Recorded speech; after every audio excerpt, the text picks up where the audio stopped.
Okay, part two. Many are called, but few are chosen. The chosen ones come in this realm, not being braggadocious, this is the energetic thing. They come in this realm already emitting a frequency of the 144,000.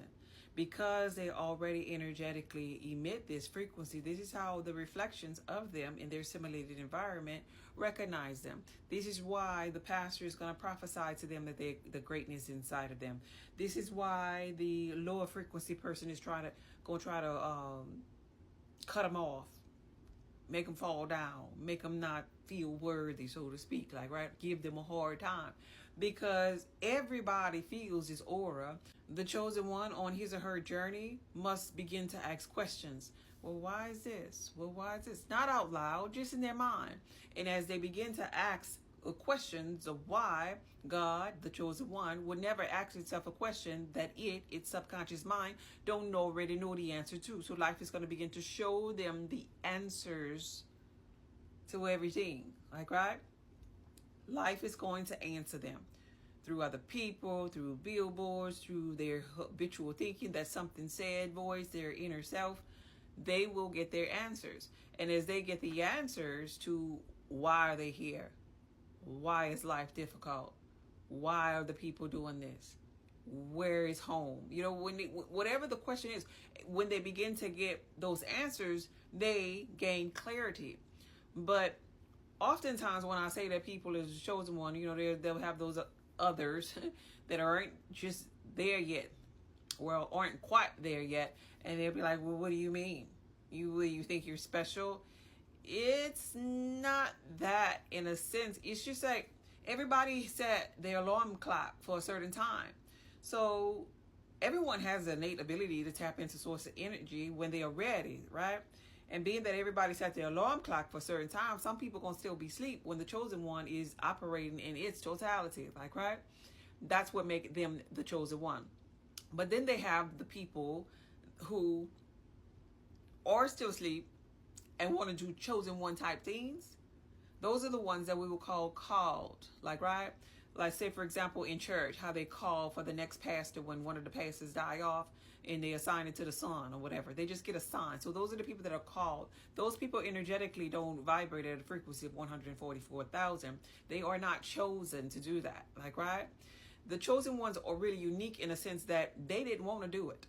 They didn't want to speak whatever their passion or purpose was. They was actually probably 9 times out of 10 running from their calling.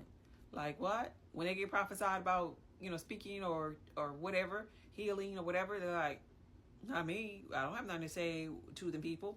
And it reminds me of in the biblical text, in the book of Jeremiah, where they speak of this briefly.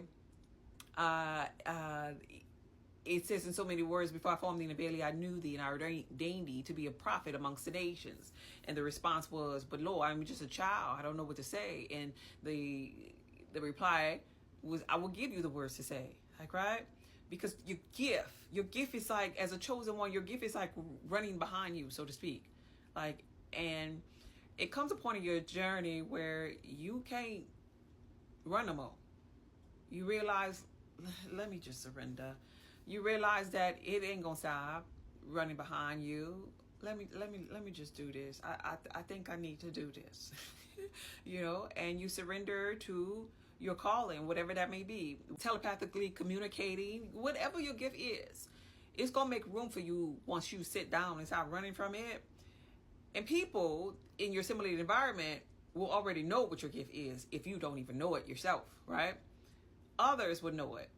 They'll be captivated. Like, for example, me speaking, mine is my spoken word. When I worked in corporate America, people were just captivated by me opening up my mouth. Like, right? I would literally just have a question in a conference room, and then everybody at the same time would just turn around just looking at me. And I'm like, dang, you know, being the introverted person that I am, because most chosen ones are introverted little loners, like, right? Because they don't see the world like other people no way, so they normally, you know, brilliant minds and think by themselves, like, right? Or even for themselves. Nonetheless, that right there let you know a lot about what those people are experiencing when you speak, when you're telepathically communicating, when you're walking, you know.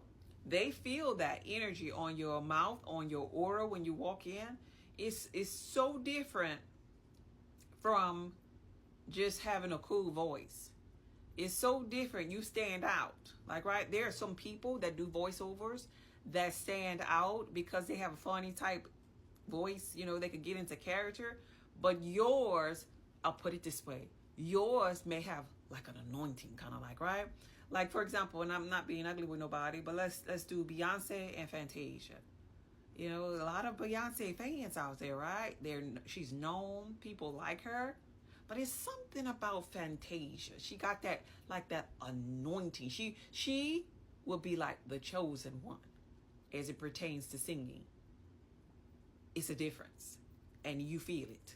I don't even care if she's singing Halo song. No, let Fantasia sing Halo. Totally different, because she's chosen. That's her gift. Okay, the next part, we're going to talk about the downfall, or the things that the chosen one must go through first. Stay tuned.